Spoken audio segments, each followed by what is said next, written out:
Hey, seventh grade. Mr. Hildebrand here.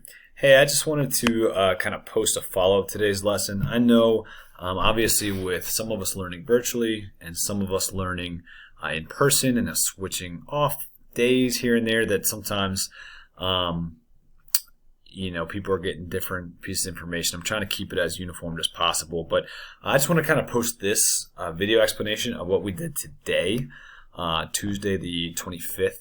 Just in case you were a little lost and you're headed home to do your virtual learning the next couple of days and you just needed kind of a follow-up or refresher. So today we talked about timelines in class. Okay, we talked about the difference between AD and BC. Okay, and what those two different acronyms mean. Okay, AD being Anno Domini, which is Latin for in the year of our Lord, and that refers to Jesus Christ from the Bible, which historians used to use his birth date as kind of like the middle point of history. And anything that came after he was born, they said, hey, that's AD, Anno Domini. And then anything that happened before he was born, that's BC, that's before Christ. And there's just kind of a reference point that in Europe at the time a lot of people knew because a lot of people were Christian. And obviously we talked about today how a lot of people in today's world, maybe different religions, right? There's still Christians, but there's Buddhists and Muslims and Hindus and all kinds of different religions out there. So not everybody knows who Jesus is. Not everybody reads the Bible. So a lot of times historians have kind of switched to using CE, which is Common Era, where they're still starting at that year one, still the same year. They pick the same point in time, which is around when Jesus was born, but they just call it Common Era. And everything that happened after that year one is Common Era. So like right now is 2020. That's 2020 CE or Common Era. Anything that happened before that year one, that is BCE. So before Common Era. A lot of times if you see a year and there's no letters beside it, just assume that it's AD. Okay. After that year one or it's closer to today. So like for example, if someone said, hey, what year were you born? And you said 2008. You're not going to say 2008 AD because we're assuming it's not BC. We're assuming you're not 4,000 years old. Okay. So if you ever see a year and it doesn't have a letter behind it or letters behind it, just assume it's AD. Okay, or CE if you're using CE. I wanted to show you real quick some of the stuff we did today. So if we go to the student portal, okay, if you go to the school district website, and I'll just start there, very front. You go to the student portal and you scroll down to Canvas, go to today's page, and all the stuff I was showing you in class, if you were in class today, or if you were on the Zoom, all came from Canvas. So if we log in and you scroll down to World History, grade 7, you click on that. This is my page. Now I'm going to switch it to student view so it kind of looks similar to what you're seeing. If you scroll down to the bottom, you'll hit Course Modules, click on that button. Scroll down to the bottom again, you go to assignments. So this is all your work for the week. Now I reminded you in class today that you had the About Me quiz that we were doing yesterday. You also had this time capsule assignment where if you click that link, it will take you to a website called ClassKick. All you got to do is put your name, first and last name, and it actually saves your work automatically and then send it to me automatically so you don't have to like press submit or anything. So that was all yesterday, and both those things are due on Friday. Today, what we were looking at either in Zoom or in person was in person we did Edpuzzle kind of together. If you were on Zoom, you were supposed to click on this link, go to Edpuzzle, log in with your username and password, and then complete the questions. Something we all did either in person, so some people got paper copies if you're in school, or if you were not in school and you're doing this virtually, you could click on this link and it would take you to ClassKick, which again, you could put your first and last name. It will update it automatically and send it to me automatically. And so there's this worksheet. And the final thing is you were making a timeline of me. And you could use any program. You could use Google Drawing. You could use Microsoft Paint. You could use whatever Apple's version of that is. You could draw this thing on an actual piece of paper and hand it to me, or draw it on an actual piece of paper, take a picture and send it to me in an email. Really, any way you want to create this timeline is fine with me. If you click on this, it will open up the directions. Basically, on the left-hand side, you're going to put the year that you were born.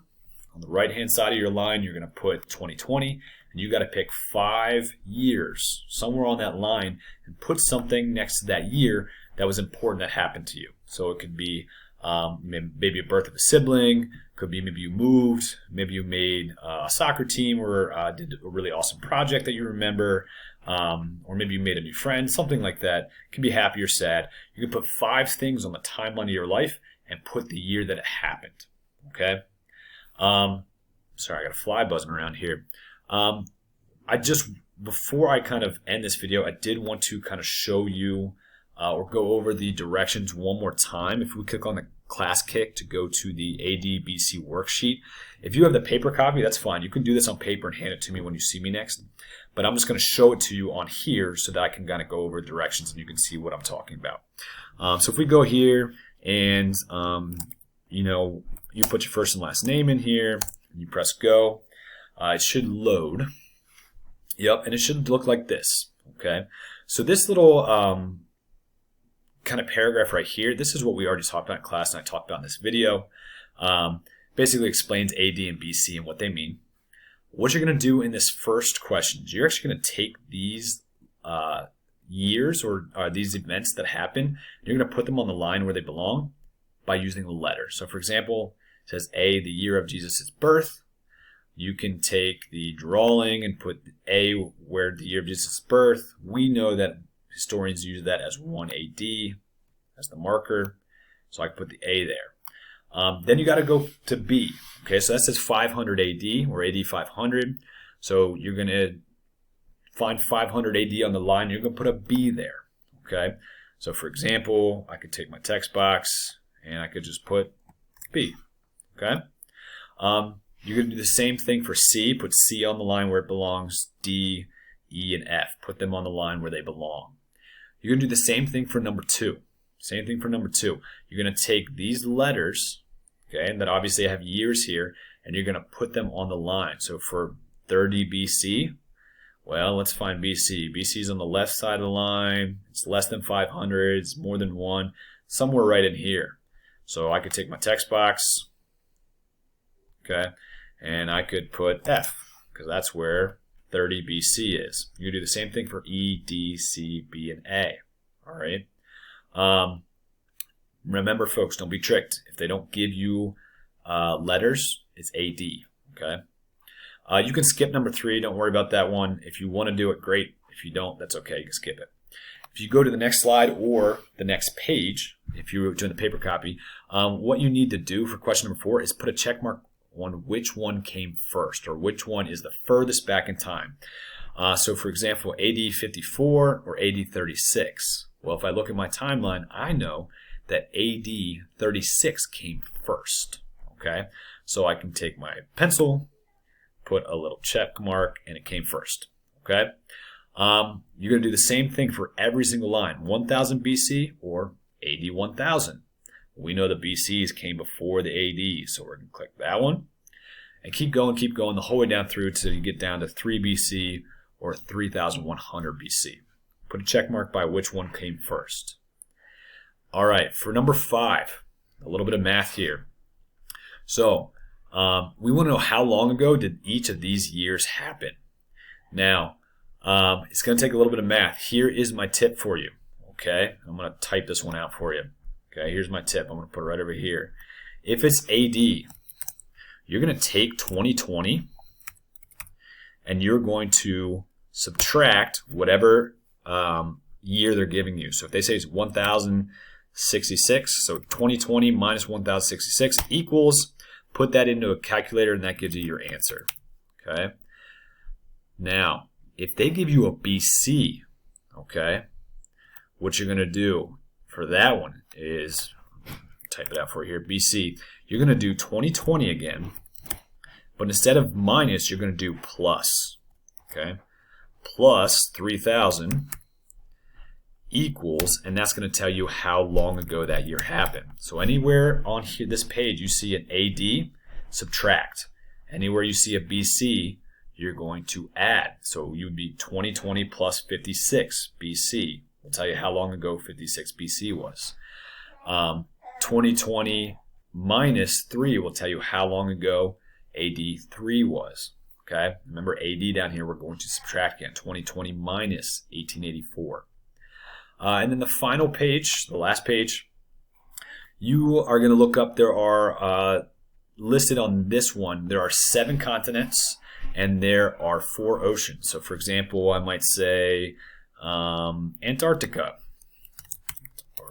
Antarctica, okay, is one of the continents, and the Arctic Ocean is one of the oceans. But you're going to have to go where any of these boxes are and figure out what ocean or what continent belongs there. So you might have to do a little Googling and find a map. Okay.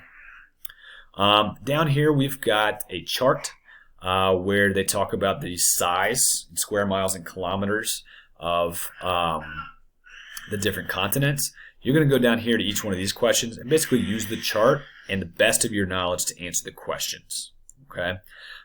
If you have any specific questions, feel free to send me an email, or next time you see me in class, just bring up a paper copy or bring up a device with this on here and I can help you out.